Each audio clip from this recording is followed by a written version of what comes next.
வணக்கம் நண்பர்களே. இன்னும் ஒரு இனிய காலை பொழுதில் தீதும் நன்றும் நிகழ்ச்சியில் உங்களை சந்திப்பதில் மிக்க மகிழ்ச்சி அடைகிறேன்.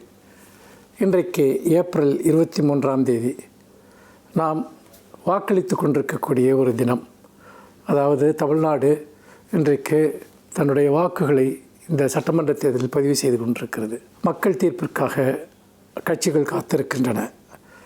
அப்படி பார்க்கிற போது ஜனநாயகத்தினுடைய வளர்ச்சியில் மிக முக்கியமான பங்காற்றிய பல விஷயங்களில் ஒன்று புத்தகங்கள். முக்கியமாக ஜனநாயக கருத்துக்கள் எழுதப்பட்டு பரப்பப்பட்டதில் புத்தகங்கள் மிகப்பெரிய பங்கு வகிக்கின்றன. புத்தகங்கள் அரசியலில் மட்டுமல்ல, ஜனநாயகத்தில் மட்டுமல்ல, தனிப்பட்ட மனித வாழ்க்கையிலும் மிகப்பெரிய பங்கை வகித்திருக்கின்றன என்பதை நாம் மறந்துவிடக்கூடாது. ஒவ்வொரு மனிதனும் தன்னை இனம் கண்டுகொள்ளவும், தன்னை சுற்றி இருக்கக்கூடிய மனிதர்களையும் சமூகத்தையும் புரிந்து கொள்வதும், வரலாற்றினுடைய முக்கியமான திசைகளை தெரிந்து கொள்ளவும், அதனுடைய தாக்கங்களை புரிந்து கொள்ளவும், மனிதகுல வளர்ச்சியை பற்றி ஒரு ஆழமான புரிதலை மேற்கொள்ளவும், அதனுடைய அகச்சிக்கல்களையும் புறச்சிக்கல்களையும் அறிந்து கொள்ளவும் புத்தகங்கள் தான் மிகப்பெரிய ஒரு வழிகாட்டியாக இருக்கின்றன. அந்த புத்தகங்களுக்கான தினம்தான் இன்றைய தினம் வேர்ல்டு புக் டே என்று சொல்லக்கூடிய உலக புத்தக தினம். இந்த தினத்தில் புத்தகங்களினுடைய மதிப்பு போற்றப்படுகிறது. புத்தகங்களை படிக்க வேண்டியதனுடைய அவசியம் வலியுறுத்தப்படுகிறது. நிறைய புத்தக வாசிப்பு நிகழ்ச்சிகள் உலகம் முழுக்க நடக்கின்றன. புத்தகங்களில் எழுத்தாளர்களிடம் கையெழுத்து வாங்கி அவருடைய புத்தகங்களை பற்றி உரையாடுகிற நிகழ்ச்சிகள் நடைபெறுகின்றன. புத்தகங்களை எங்கெங்கும் பரவலாக்குவது தான் அதனுடைய நோக்கம். தமிழ்நாடு அரசு உங்களுக்கு தெரியும், தமிழ்நாடு முழுக்க புத்தக கண்காட்சிகளை நடத்தி வாசிப்பு பழக்கத்தை அதிகரித்தது. மாவட்டந்தோறும் புத்தக கண்காட்சிகளை நடத்தி, அதே போல் நாம் மிகப்பெரிய நூலகங்களை இன்றைக்கு உருவாக்கி இருக்கிறோம். இது எல்லாவற்றையும் இன்றைக்கு நாம் சொல்வதனுடைய காரணம், புத்தகங்கள் தான் நம்முடைய முன்னேற்றத்திற்கான மிகப்பெரிய ஒரு அடித்தளமாக இருக்கிறது. புத்தகங்கள் தான் நமக்கு மிகப்பெரிய ஒரு வழிகாட்டியாக இருக்கிறது என்பதை நாம் பார்க்கிறோம். அப்படி இப்போ இந்த புத்தக தினம் என்பது நீண்ட காலமாக 1965ஆம் ஆண்டிலிருந்து கொண்டாடப்பட்டு வருகிறது. இது ஷேக்ஸ்பியருடைய நினைவு தினம். அதாவது 1616ஆம் ஆண்டு இதே ஏப்ரல் 23ஆம் தேதி தான் புகழ்பெற்ற நாடகாசிரியர் கவிஞர் ஷேக்ஸ்பியர் மறைந்தார். அவருடைய நினைவை போற்றும் விதமாக இந்த நாள் கொண்டாடப்பட்டு வருவதை நாம் பார்க்கிறோம். இந்த தினத்தில் நாம் மக்களிடம் வாசிப்பு பழக்கத்தை அதிகரிப்பதற்கு நாம் அனைத்து முயற்சிகளையும் மேற்கொள்ள வேண்டும்.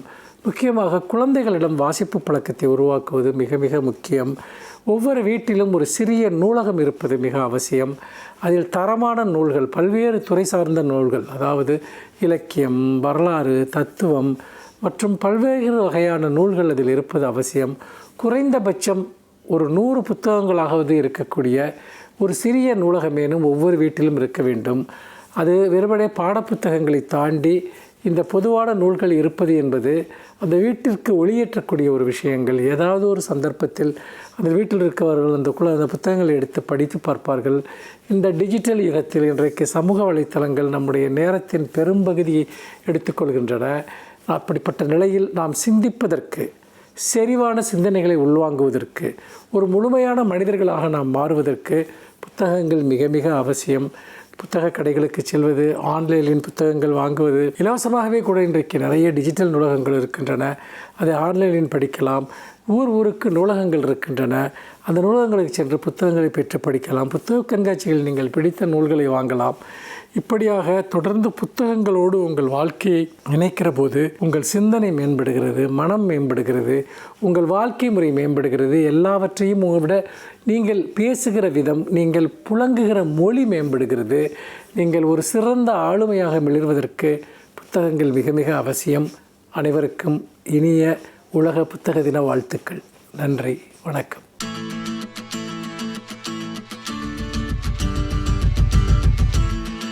அனைவருக்கும் என் அன்பு வணக்கம். திராவிட இயக்கத்தைச் சேர்ந்தவர்கள் எல்லோருக்கும் தண்டபாணி தேசிகர் என்று சொன்னால் உடனே ஒரு செய்தி நினைவுக்கு வரும். அவர் அண்ணாமலை பல்கலைக்கழகத்திலே இசைத்துறை பேராசிரியராக இருந்தவர். பட்டினத்தார், தாய்மானவர் உள்ளிட்ட பல திரைப்பட படங்களில் பாடல்களை பாடியவர். மிகச்சிறந்த இசைவாணர். தமிழ் இசை வளர்ச்சியிலிருந்து பிரிக்கப்பட முடியாத ஒருவர் என்பதெல்லாம் தண்டபாணி தேசிகரை பற்றி நாடு அறிந்து வைத்திருக்க வேண்டிய செய்தி. ஆனால் நான் முதலில் குறிப்பிட்டது போல தண்டபாணி தேசிகர் என்று சொன்னால் திராவிட இயக்க தொடர்புடையவர்கள் எல்லோருக்கும் சட்டென்று ஒரு செய்தி, ஒரு நிகழ்வு நினைவுக்கு வரும். அது திருவையாறிலே நடந்த அந்த தியாகராயர் ஆராதனை நேரத்தில் நடந்த ஒரு நிகழ்வு. அதுதான் சொன்ன உடனேயே நினைவுக்கு வரும். அது நடந்தது 1952 ஆண்டு டிசம்பர் மாதம், அதாவது அந்த மார்கழி மாதத்தில் தியாகராயருக்கான விழா எடுக்கப்பட்ட போது தண்டபாணி தேசிகரையும் அவர்கள் இசைபாட அழைக்கிறார்கள். தண்டபாணி தேசிகரை தவிர்த்து விட முடியாது. அந்த காலகட்டங்களில் அவர்தான் ஒரு மிகப்பெரிய இசைவாணராக தமிழ்நாட்டிலே திகழ்ந்தவர். எனவே அவரை அழைக்கிறார்கள். ஆனால் அவர் தன்னுடைய இயல்பை, தன்னுடைய வழக்கமான போக்கை மாற்றிக்கொள்ளாமல் அந்த இசை நிகழ்ச்சி தொடங்குகிற போது முதலில் தமிழில் ஒரு பாடலை பாடுகிறார். அப்போதெல்லாம் என்ன மரபு என்றால், ஒன்று தெலுங்கு அல்லது சமஸ்கிருதம். எங்கே? தமிழ்நாட்டில் தமிழ் இசை இல்லை.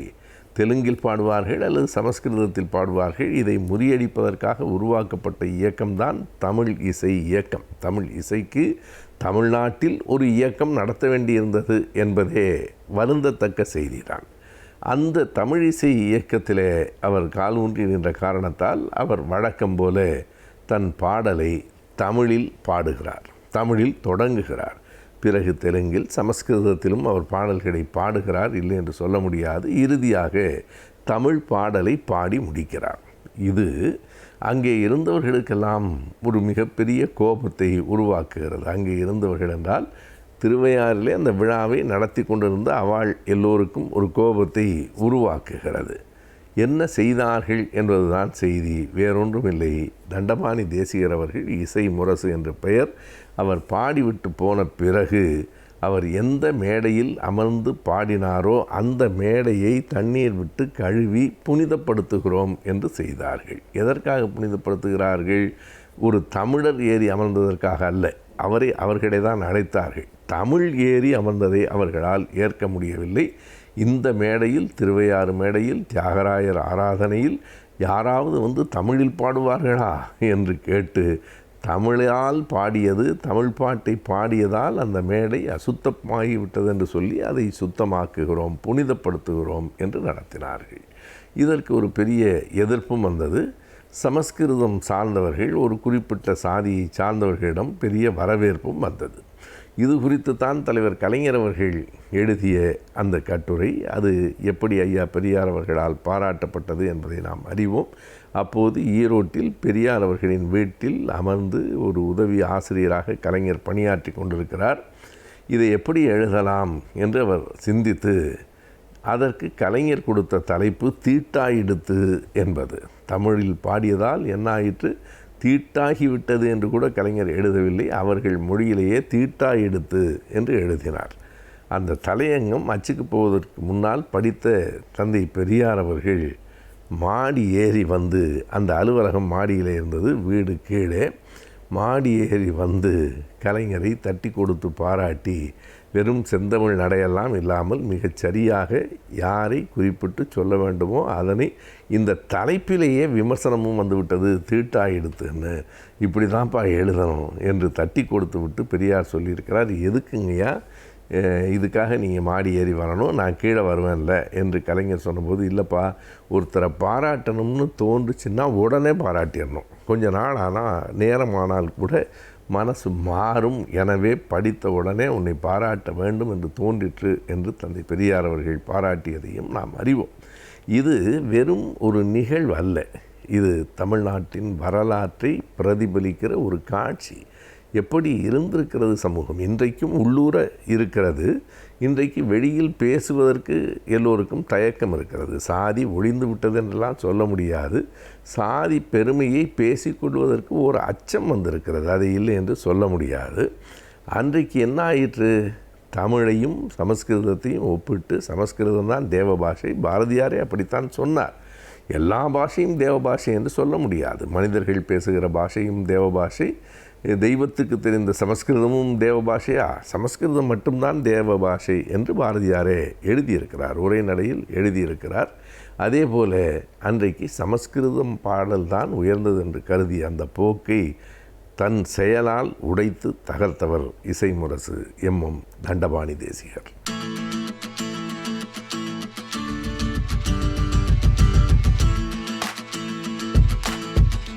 வணக்கம் நண்பர்களே. இன்றைக்கு ஒரு வித்தியாசமான எழுத்தாளர் எழுதிய ஒரு நல்ல புத்தகத்தினுடைய தகவல்கள் பற்றி பார்க்க போகிறோம். டாக்டர் ரிச்சர்ட் கால்சன், இவரை பற்றி நீங்கள் கேள்விப்பட்டிருக்கீங்களா இல்லையான்னு தெரியாது. 20ஆம் நூற்றாண்டின் இறுதியிலும் 21ஆம் நூற்றாண்டின் தொடக்கத்திலும், அதாவது சமீப காலம்னா ஒரு 20 ஆண்டுகள் இடைவெளியில் மிகப்பெரிய தன்முனைப்பு பேச்சாளராக அறியப்பட்டவர் டாக்டர் ரிச்சர்ட் கால்சன், அமெரிக்கர்.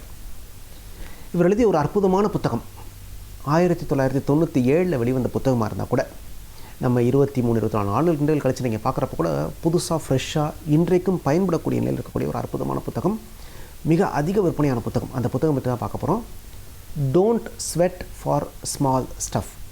Don't sweat for small stuff அப்படின்னா சின்ன சின்ன விஷயங்களுக்காக ரொம்ப அழுத்துக்காதீங்க அப்படின்றதான் சொல்கிற விஷயம். அப்படின்னா என்னென்னா, உங்களுடைய இலக்கை அடைகிற போது நிறைய மெனக்கெட்டு ஸ்ட்ரெஸ்ஸை வளர்த்துக்கலாம் செய்யாதீங்க, ரிலாக்ஸாக இலக்கை அடைங்க அப்படின்றதான் அந்த புத்தகத்துடைய சாராம்சம். இது மக்களுக்கு நிறைய பிடிச்சி போச்சு இந்த புத்தகம். அதனால் 135 நாடுகளில் அந்த புக்கு விற்றுட்ருக்கு. 31 மொழிகளில் மொழிபெயர்க்கப்பட்டிருக்கு. நியூயார்க் பெஸ்ட் செல்லிங் லிஸ்ட்டில் 2 வருஷம் முதல் இடத்துல இருந்தது. அந்தளவுக்கு புகழ்பெற்ற புத்தகம் don't sweat the small stuff. அதாவது அதுவரை வந்த புத்தகங்கள்லாம் என்ன சொல்லிட்டு இருந்தாங்கன்னா, இலக்கை அடையணும், வாழ்க்கையில் வெற்றி பெறணும்னா கடுமையாக உழைக்கணும், மிகப்பெரிய ரிஸ்க் எடுக்கணும் அப்படின்லாம் சொல்லிட்டு இருந்தாங்க. அந்த சித்தாந்தத்தை போட்டு உடைச்சிட்டு டாக்டர் ரிச்சர்ட் கால்சன் என்ன சொல்கிறாரு, ரிலாக்ஸ்டாக இலக்கை அடையலாம்ப்பா, இலக்கை அடைவது என்பது அவசியம்தான், மெனக்கட்டுக்க வேண்டியதில்லை, ரிலாக்ஸ்டாக பண்ணலாம், ஸ்ட்ரெஸ் இல்லாமல் இலக்கை அடையலாம், அதுக்கு நான் வழி காமிக்கிறேன் வாங்க அப்படின்னு சொல்லி எழுதின புத்தகம் தான் இந்த புத்தகம். இந்த புத்தகம் ரொம்ப ஒரு எளிமையான நடையில் எழுதப்பட்டிருக்கூடிய புத்தகம், ஒரு அருமையான புத்தகம். படிப்பவருக்கும் எளிய முறையில் நம்மளும் அடையலாமே நம்ம இலக்கை அப்படின்னு யோசிக்க வைக்கிற புத்தகம். இந்த புத்தகத்தில் என்ன சொல்கிறார் அப்படின்னா, ரொம்ப அடிப்படையில் சொல்லணுன்னா, நல்ல மனிதராக இருங்க, ரொம்ப ஸ்ட்ரெயின் எடுத்துக்காதீங்க, நீங்கள் இலக்கை அடைய வேண்டும் என்பது அவசியம்தான், அதுக்கு ரொம்ப கஷ்டப்படாதீங்க, ரிலாக்ஸ்டாக இலக்கை அடைங்க, அதே சமயம் மனிதாபிமானத்தோடு வாழ்க்கையை வாழுங்க, உங்களுடைய வேலைகளில் நிறைய விஷயங்களை நீங்கள் குறைச்சிக்கங்க, தேவையில்லாமல் நிறைய நீங்கள் எல்லாருக்கும் அது பண்ணுறேன் இது பண்ணுறேன் போய் ஒம்பள மாட்டிக்காதீங்க, நேரத்தை இழந்துடாதீங்க, ஸ்ட்ரெஸ்ஸை இழுத்துக்காதீங்க, நீங்கள் உங்கள் செயல்களை திரும்ப திரும்ப திரும்ப அனாலிசிஸ் பண்ணி நீங்கள் செய்கிற கரெக்டாக யோசித்து பண்ணுகிற போது வாழ்க்கை இன்பமாக இருக்கும், எளிமையாக நீங்கள் இலக்கை அடைய முடியும் அப்படிங்கிறார். நிறைய உதாரணங்கள் சொல்கிற சில முக்கியமான விஷயங்களை சொல்கிறேன். என்ன சொல்கிறாரு, நம்ம நம்முடைய லீடர்ஷிப் குவாலிட்டி காமிக்கிறக்காக நான் நிறைய பேருக்கு உதவ போகிறேன், நிறைய பிரச்சனைகளை தீர்க்க போகிறேன் அப்படிலாம் போய் நமக்கு சம்மந்தம் இல்லாத நிறைய விஷயங்களை தலையிடுறோம். நமக்கு சம்மந்தமே இல்லாத அரசியலை பற்றி நிறைய நேரம் பேசுகிறோம், திரைப்படங்களை பற்றி நிறைய நேரம் பேசிகிட்டு இருக்கோம், நிறைய கட்ட பஞ்சாயத்து பண்ணுறோம், நிறைய பேர் நான் உதவ போகிறேன் பேர் வழின்னு போய் அவங்க பிரச்சனையில் மூக்க நுழைக்கிறோம், அவங்க அனுமதி இல்லாமல் அவங்க பிரச்சனையை தீர்க்கிறேன்னு சொல்லி அவங்களுக்கு உதவ போகிறோம். இதெல்லாம் தேவையில்லாத பிரச்சனைகளை உங்களுக்கு இழுத்து போடும், உங்களுடைய வாழ்க்கையை நிம்மதியை குறைத்து விடும். அதுக்காக பிறருக்கு உதவவே கூடாது, பிறருடைய பிரச்சனையை நீங்கள் தீர்க்கவே கூடாதுன்னா சொல்ல வரல. யாராவது உங்களை தேடி வந்தாங்கன்னா அவங்களுக்கு மட்டும் சின்ன சின்ன உதவிகளை பண்ணுங்கள். ஏன்னா அவங்களுக்கு உதவ வேண்டும் என்பது உங்களுடைய வாழ்க்கை நோக்கமாக இருக்க முடியாது. உங்கள் வாழ்க்கையில் ஒரு இலக்கு இருக்குன்னா அந்த இலக்கை அடையிறது தான் உங்கள் நோக்கமாக இருக்க முடியும். ஆக அந்த இலக்கு என்ன, அது சார்ந்து நீங்கள் பயணிக்கலாம். பயணிக்கிறப்ப ரொம்ப வேகம்லாம் தேவையில்லை, நிதானமாக ரிலாக்ஸ்டாக அந்த இலக்கை சென்றடைகிற பயணமும் இனிமையாக இருக்க வேண்டும். இலக்கை அடைஞ்ச பிறகு தான் சந்தோஷமாக இருப்பேன் நீங்கள் இருக்க வேண்டிய அவசியம் இல்லை. இலக்கை நோக்கி பயணிக்கிற பயணமும் மகிழ்ச்சியானதாக இருக்க வேண்டும், ரிலாக்ஸ்டாக பண்ணுங்கள் அப்படிங்கிறார். யாராவது வந்தாங்கன்னா சின்ன சின்ன உதவிகள் பண்ணுங்கள், அன்பாக காது கொடுத்து கேளுங்க, 4 பேர் பேசுனாங்கன்னா காது கொடுத்து கேளுங்க, அவங்களுக்கு முடிஞ்சால் சின்ன சின்ன உதவிகள் பண்ணுங்கள், அவங்க கேட்டாங்கன்னா பண்ணுங்கள், மனிதாபிமானத்தோடு இருங்க, ஒரு கைண்டாக இருங்க, அதாவது ரூல்ஸ் பேசாமல் ஒரு அன்போடு இருங்க, உங்களை சுற்றி இருக்க மனிதர்களை நேசிக்க கற்றுக்கொள்ளுங்கள். அதெல்லாம் உங்களுக்கு ஸ்ட்ரெஸ்ஸை குறைக்கும், ஒரு நல்ல மனிதராக இந்த உலகத்திற்கு உங்களை எடுத்துக்காட்டும். அதெல்லாம் உங்களை இலக்கு நோக்கி அழைத்து செல்வதற்கான நிறைய பலங்களை கொடுக்கும், பலன்களையும் பலத்தையும் கொடுக்கும்ன்றார். அந்தளவுக்கு ஒரு அற்புதமான விஷயமாக வாழ்க்கையை அனுபவித்து அந்தந்த நிமிஷங்களில் ரசித்து வாழுங்கள். அப்படி வாழ்ந்தீர்களே ஆனால் வாழ்க்கை இன்பமயமாக இருக்கும் அப்படின்றார். அவர் என்ன சொல்கிறாரு, காரில் போகிறது மாதிரி தான் வாழ்க்கை. இலக்கு வெளியில் இருக்குது, நீங்கள் காருக்குள்ளே இருக்கீங்க, காருக்கு உள்ளே இருந்துட்டு வெளி உலகத்தை பார்க்குறீங்க, வெளி உலகத்தில் இருக்கக்கூடிய விஷயத்தை அடையிறீங்க. அது மாதிரி தான் வாழ்க்கையே இருக்கணும். ஆனால் நம்ம என்ன பண்ணுறோம், தலைகீழ பண்ணிகிட்ருக்கோன்றார். உதாரணத்துக்கு நம்ம படிக்கிறப்பயே நமக்கு என்ன தேவை, நமக்கு என்ன தெரியும், இல்லை நமக்கு என்ன பிடிக்கும் பார்த்து படிக்கிறது இல்லை. எந்த படிப்புக்கு நீங்கள் டிமாண்ட் அதிகம், அதை படிக்கலாமே அப்படின்னு சொல்லி அந்த வெளி உலகத்துக்கு ஏற்ற மாதிரி உங்களை மாற்றிக்க பார்க்குறீங்க. இங்கே தான் பிரச்சனை வருது. உங்களுக்கு என்ன பிடிக்குமோ அதை படிங்க. வேலைன்னு போகிறப்ப எந்த வேலை, எந்த துறையில் இன்றைக்கி வேலை வாய்ப்பு அதிகமாக இருக்குது அப்படின்னு பார்த்து அந்த துறை சார்ந்து ஓடுறீங்க. தேவையில்லை. உங்களுக்கு என்ன வேலை செய்ய பிடிக்குமோ அந்த வேலையை பாருங்கள். கார் வாங்குறப்ப என்ன கார் இன்றைக்கி டாப்பில் இருக்குது, அதை நான் வாங்க போகிறேன் அப்படின்றீங்க. தேவையில்லை.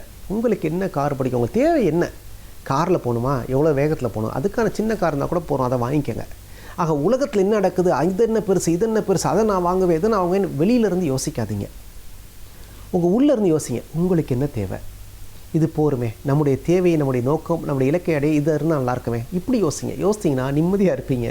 இழுத்து போட்டுட்டு மன அழுத்தங்களையும், மன ஸ்ட்ரெஸ்ஸு சொல்கிறோம்ல, மன அழுத்தம், ரத்த அழுத்தம் எல்லாம் எல்லாத்தையுமே நீங்கள் உருவாக்கிட்டு கஷ்டப்பட மாட்டீங்க. வாழ்க்கையை அமைதியாக இன்பமயமாக வாழ முடியும் அப்படின்றாங்க. இன்னொன்று, நிறைய பேர்ட்ட பர்ஃபெக்ஷன் எதிர்பார்க்காதீங்க. மக்கள், நம்மளை சுற்றியுள்ள மக்கள் பெர்ஃபெக்டாக இருக்க தான் மாட்டுறாங்க. அதனால் அதை அக்செப்ட் பண்ணிக்க கற்றுக்கங்க. மனிதர்களை ஏற்றுக்கொள்ள கற்றுக்கொள்ளுங்கள். தேவையில்லாமல் நடு ரோட்டில் சண்டை போடாதீங்க, ஆர்கியூ பண்ணாதீங்க. ஒய்ஃபாக இருக்கலாம், பிள்ளைங்களாக இருக்கலாம், நண்பர்களாக இருக்கலாம். ஆர்கியூ பண்ணுறதுல அர்த்தமே இல்லை. சின்ன விஷயத்துக்கு விட்டு கொடுத்து போயிடுங்க. வேணுமா, ரைட், ஓகே, பண்ணிப்பா, உனக்கு பிடிக்குதா, பண்ணிக்கப்பா. இதில் நான் போய் நின்றுலாம் சண்டை போட வேண்டிய அவசியம்லாம் இல்லை. இப்போ ரோட்டில் போகிறீங்க, ஒருத்தன் மோதிட்டான், சரிப்பா, அடிபட்டுச்சாப்பா, பார்த்து போப்பா, போயிட்டே இருங்க. ஏன் வண்டியில் எப்படி மோதினா, நான் கரெக்டாக தான் வந்தேன், நீ தெரியாமல் வந்தேன்னு சண்டை போட்டுருந்தீங்கன்னா என்ன ஆகும், அன்றைக்கி பொழப்பு கெடும். அது தேவையில்லைங்கிறார். விட்டு கொடுத்து போங்க. நான் அன்றைக்கி ஒருத்தர் வீட்டுக்கு போய் பார்த்தேன். பேஸ்ட்டு பின்னாடி இருந்து அவர் பிதுக்கிறாரு, பையன் நடுவில் பிதுக்கிறான், சண்டை வருது. பேஸ்ட் எப்படி தான் பிதுக்கணுன்றார். எப்படி பிதுக்கினா என்ன, பேஸ்ட்டு தானே, விட்டு கொடுத்து போங்க. சின்ன சின்ன விஷயங்களை விட்டு கொடுத்து போங்க. அதான் சொல்கிறார், don't sweat for small stuff. சின்ன சின்ன விஷயங்களுக்கு சண்டை போடாதீங்க. சின்ன சின்ன விஷயங்களுக்கு வியர்வை சிந்தாதீர்கள். நீங்கள் பெரிய இலக்கிற்காக பிறந்தவர், பெரிய போர்க்களத்தில் போரிடுவதற்காக நீங்கள் பிறந்தவர். அப்படிங்கிறப்ப சின்ன சின்ன சண்டைகளில் உங்களை தொலைத்து விடாதீர்கள்ன்றார். ரொம்ப அருமையான வாசகங்க, எழுதி வச்சுங்க. சின்ன சின்ன சண்டைகளில் உங்களை தொலைத்து விடாதீர்கள். நீங்கள் பெரிய போர்க்களங்களுக்காக பிறந்தவர். அது ரொம்ப முக்கியம். அங்கே சண்டையிடக்கூடிய போர்க்களம் உங்களுக்கு தகுதி இல்லாதாக இருந்துச்சுன்னா விட்டுட்டு போயிடுங்க. சின்ன சின்ன சண்டையெல்லாம் போட்டு இந்த வீட்டில் நம்ம டாய்லெட்டில் ரெஸ்ட் ரூமில் தண்ணி வைக்கல வாளியில் அப்படின்னு தரும் சண்டை நடக்கிற வீடெல்லாம் இருக்குது. அதெல்லாம் தேவையில்லை. வைக்கல அவ்வளோதான், ஓகே ஃபைன். அப்புறம் என்ன, அடுத்து என்ன, இதில் போய் நம்ம சண்டை போட்டுறக்கூடாது. நான் யார் தெரியுமா அப்படின்னு. செக்ரட்டரி நோட் எடுத்துகிட்டு வரல அப்படின்னு சொல்லி நான் திட்டக்கூடாது. நோட் எடுத்துகிட்டு வரலையாமா, நாளைக்கு நோட் எடுத்துகிட்டு வா, முடிஞ்சு போச்சு. நிறைய விஷயங்களை நீங்கள் அனாலிசிஸ் பண்ணி ரொம்ப பெர்ஃபெக்ஷன் எதிர்பார்க்காமல் போனீங்கன்னா வாழ்க்கை இனிமையாக இருக்கும் அப்படிங்கிறார். அதனால் போகிற போக்கில் வாழ்க்கையை ஏற்றுக்கங்க. ரொம்ப மெனக்கடாதீங்க, கஷ்டப்படாதீங்க, உங்களையும் கஷ்டப்படுத்திக்காதீங்க. சுற்றியுள்ள மனிதர்களை சந்தோஷமாக வைத்துக்கொள்ளுங்கள். அப்படி செய்கிற போது நீங்கள் இலக்கை அடைவதில் வலியே தெரியாது, அழகாக அடைஞ்சிடலாம், கஷ்டமே கிடையாது அப்படின்றார். வாழ்க்கை எவ்வளோ எளிமையாகவும் வாழ முடியுமா அப்படின்றத நீங்கள் இந்த புத்தகத்தை படித்து முடிச்சோன்னு உங்களுக்கு உணர்வீங்க. அவ்வளோ நல்ல கருத்துக்களை நிறைய சொல்லியிருக்காரு. சண்டை போடாதீங்க, அடுத்தவங்களுடைய பிரச்சனையை தலையிடாதீங்க. அடிக்கடி நீங்கள் உங்களை கேட்டுக்கொள்ள வேண்டிய கேள்வி என்னென்னா, நான் சரியான வேலையை செய்து கொண்டிருக்கிறேனா, இல்லை நான் செய்கிற இந்த வேலை என்னை இலக்கு நோக்கி பயணிக்க வைக்குமா, என்னுடைய இலக்கை அடைய உதவுமா? இந்த கேள்வி மட்டும் அடிக்கடி கேட்டுக்குங்க. ஏன்னா ஒரு நாளில் பாதி நேரம் நம் இலக்கிற்கு சம்மந்தம் இல்லாத வேலையை செஞ்சிட்ருக்கோமா. யாரோ ஒருத்தருக்கு உதவுறது, யாரோ ஒருத்தருக்காக ஆர்கியூ பண்ணுறது, பற்றியோ பேசுகிறது, சம்மந்தமே இல்லாமல் எங்கேயோ போய் நின்றுட்டுருக்குது. இதெல்லாம் நிறைய நடக்குதான் எல்லா மனிதர்கள் வாழ்க்கையிலையும். நம்ம திரும்ப திரும்ப கேட்டுக்கொள்ள வேண்டியது, நான் சரியான வேலை செய்துட்ருக்கேனா, என்னுடைய இலக்கை அடைவதற்கு இந்த வேலை உதவுமா, இந்த சின்ன சண்டையை நான் போட்டு தான் ஆகணுமா, இது எனக்கு தேவைதானா, இது அப்படி மாற்றி பண்ணால் எனக்கு பயனுள்ளதாக இருக்குமே. இந்த மாதிரி அடிக்கடி உங்களுக்குள்ளேயே யோசிங்க. எவ்வளோக்களோ உங்களுக்குள்ளேயே ட்ராவல் பண்ணுறீங்களோ, எவ்வளோக்களோ விட்டு கொடுத்து போகிறீங்களோ, எவ்வளோக்களோ அடுத்த வரை அனுசரித்து கொண்டு போகிறீர்களோ, அவ்வளோக்களவு வாழ்க்கை இனிமையாக இருக்கும், இலக்கையும் நீங்கள் அடைய முடியும். இதுதான் டாக்டர் ரிச்சர்ட் கால்சன் சொல்கிற விஷயம். இந்த ரொம்ப அருமையான புத்தகங்க. வாழ்க்கையில் முடிஞ்சவர்க்கா படித்து பாருங்கள். Don't sweat for small stuff. கீழே ஒரு லைன் போட்டுக்கார், that life is full of small stuff அப்படின்றார். வாழ்க்கை முழுவதும் மாதிரி சின்ன சின்ன விஷயங்கள் தான் இருக்க போகுது.